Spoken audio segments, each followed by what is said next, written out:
I know you'd probably want to be doing this right now instead of looking at this.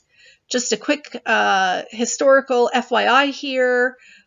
These are my students back in, I want to say 2017. We went on a study abroad. They are actually high up in the Pyrenees Mountains of southern France. And we are meditating using mindful meditation. All right. Why did I include this picture? Because we're going to talk about stress management. So in this particular hypothetical example that I have up here, we might want to look at the effect of stress management technique and the environment that it's practiced in on heart rate. So we have two factors here. We want to look at stress management. That's one factor. But the other factor is where it's practiced, inside, outside, right? So that's where your two factors come in. What is the dependent variable? Well, we're looking at the effect of two factors on, that means down the road, we're going to see what effect these two factors have on heart rate. So heart rate is my dependent variable. All right, now, again, it doesn't matter if you put environment here and technique here, or you could reverse them, right? It doesn't matter which one is the rows and which one is the columns, as long as you've got one of them up here and one on the side. So in this particular setup, I put environment as the different columns. So this column is indoors.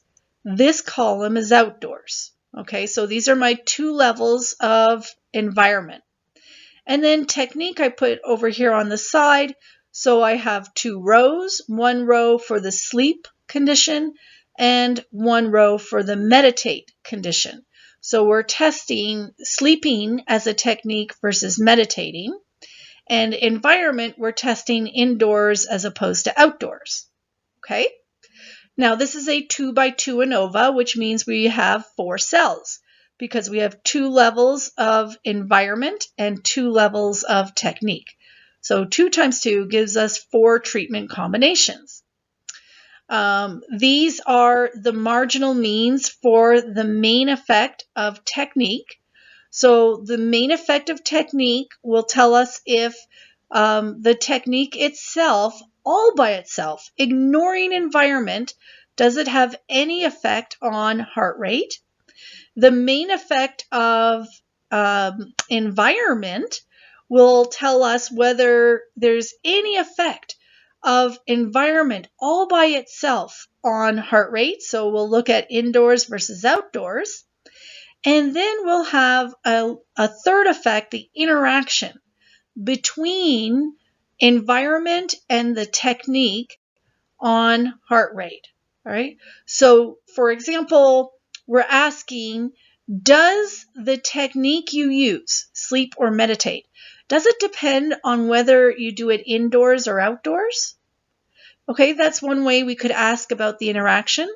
The other is to say, does the environment where you practice your technique, does that depend on whether you are sleeping or meditating?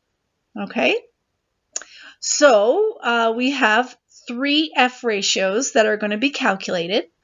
How do we know? How can we figure out which factor is between and which factor is within? Well, the duh answer is to say, well, Lynn, you have it written down right here. Okay, but pretend that I didn't. How would you figure this out? Just by looking at the table. Well, you would look either at this factor first or this one. Let's look at this one first. Let's look at technique and ask ourselves, is it between or within? So you would look at sleep and ask yourself, who is sleeping? So in this row, it's subjects 1 through 5. Okay, these people are sleeping. Who is meditating? It is subjects 6 through 10. These are all the people meditating. Okay, are the people in this group tested again here in this group, or is this group an entirely different set of people? It's an entirely different set of people. So you've just established that whoever is sleeping is a different set of people compared to whoever is meditating. That makes it between subjects. Now you do the same thing up here. So you ask yourself, who is indoors? Well, 1 through 10. Okay. Who is outdoors? Oh, look at that. They get tested again in this other condition. It's still subjects 1 through 10. So these people get tested twice. That means that it's within subjects. Okay? Could this have been a separate group of people, indoors, outdoors? Yes, this could have been 1 through 10, 11 through 20, but then somewhere in my description, I would have to say they were matched on some extraneous variable.